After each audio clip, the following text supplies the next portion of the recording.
Look what just posted this morning. Brand new indictments to include November. I'm telling you, this seems like each month this is my favorite time of the month. And I ain't done one for a while. Fed Up Warrior here. Guess what just posted this morning? Brand new indictments. I'm excited. It's Christmas already in December. With these indictments, I'm telling you. We're going to do a rundown of these indictments from each state. And then we're going to focus on some latest resignations and latest firings of companies and CEOs and all the escapades that these companies have been going through. Let's see, no indictments for Alaska this month. We have 50 indictments coming out of Alabama, 39 brand new indictments out of Arkansas, 142 indictments out of Arizona, 991 indictments out of California. We have 97 indictments out of Colorado, 109 indictments out of Connecticut, 34 indictments out of D.C. I wonder how many politicians that may be under. 18 indictments out of Delaware, 49 new indictments out of Florida. I wonder if Brenda Snipes happens to have one of those. 34 indictments out of Georgia. We have 8 new indictments out of Guam. Hawaii has 22 new indictments. Iowa has 108 new indictments. Idaho has 13. Illinois has 49 new indictments. Indiana has 145 new indictments. Kansas has 48 new indictments. We have 77 new indictments out of Kentucky. We have 48 new indictments out of Louisiana. 181 new indictments out of Massachusetts. 127 new indictments out of Maryland. We have 25 new indictments out of Maine. We have 33 new indictments out of Michigan. 5 new indictments out of Minnesota. 91 new indictments out of Missouri. 40 new indictments out of Mississippi. 24 new indictments out of Montana. 129 new indictments out of North Carolina. 34 new indictments out of North Dakota. 51 new indictments out of Nebraska. 26 new indictments out of New Hampshire. 138 new indictments out of New Jersey. 120 new indictments out of New Mexico. 55 new indictments out of Nevada. 321 new indictments out of New York. 267 new indictments out of Ohio. 31 new indictments out of Oklahoma. 8 new indictments out of Oregon. 174 new indictments out of Pennsylvania. 64 new indictments out of Puerto Rico. 52 new indictments out of Rhode Island. South Carolina has 29 new indictments. South Dakota has 31 new indictments. 136 new indictments out of Tennessee. 508 new indictments out of Texas. 59 new indictments out of Utah. 141 new indictments out of Virginia. The Virgin Islands has 17 new indictments.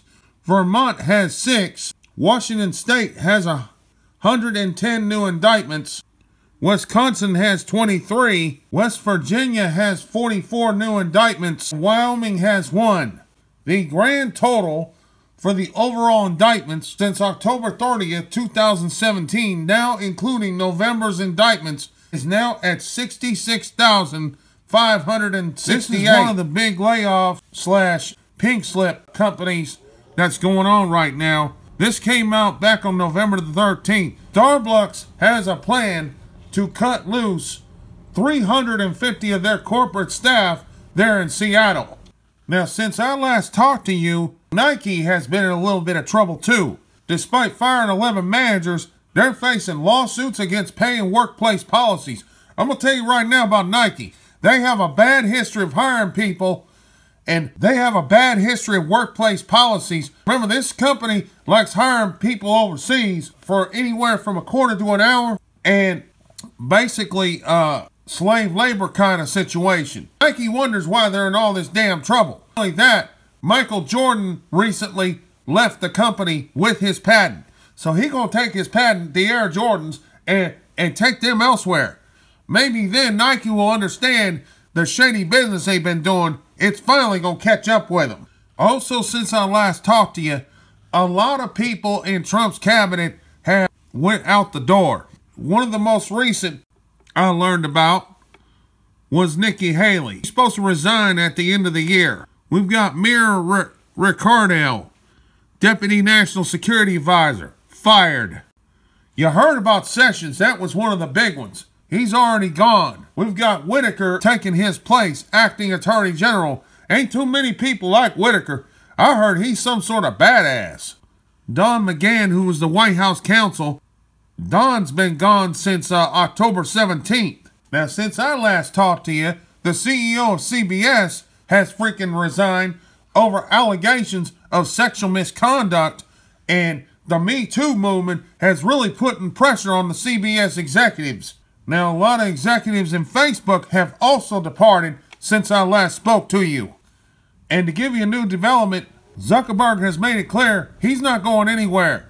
Sandberg, she's on the fence right now. Major players in Facebook have already flown the coop. We've got Jan Koum from Facebook, co-founder of Facebook's own WhatsApp, announced her exit in April. Elliot Scrange, head of communications and public policy, said in June he was leaving after Colin Stretch has left in July. He was the top lawyer. He was leaving the company after 8 years of service. Alex Stamos formally stepped down in August following early rumors of his departure. Dan Ross, one of Facebook's earliest executives. Rachel Whetstone left Facebook to go work for Netflix. And even Alex Hardiman, head of news products there on Facebook, announced his departure. Barely over a year after taking over the job, this happened in October, the CEO of General Electric abruptly resigns. Again, we have another pattern that we have a lot of these chicken gullets that are now all of a sudden leaving their companies. But there's nothing worse than banking institutions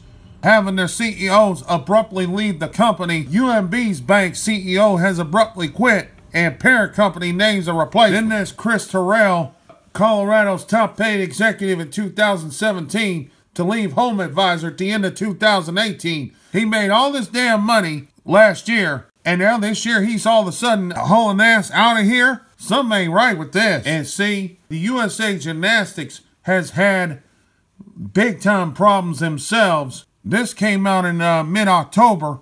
Bono resigns as interim CEO of USA Gymnastics. How long? I'll tell you how long. 4 days. 4 days after he took the job, even he quits. Something ain't right with this, folks. It really makes you wonder if these CEO departures and CEO abrupt firings and these indictments are going hand in hand now, damn near. Well, that's all the indictments for this month. That's all the CEO departures that I'm aware of for this month. I guess we wait till the end of December, into January, to find out if there's going to be any more. Justice is coming, folks. Just wait. That executive order goes into effect January 1st. When it does, it all changes. Folks, definitely please share the video. Thank you.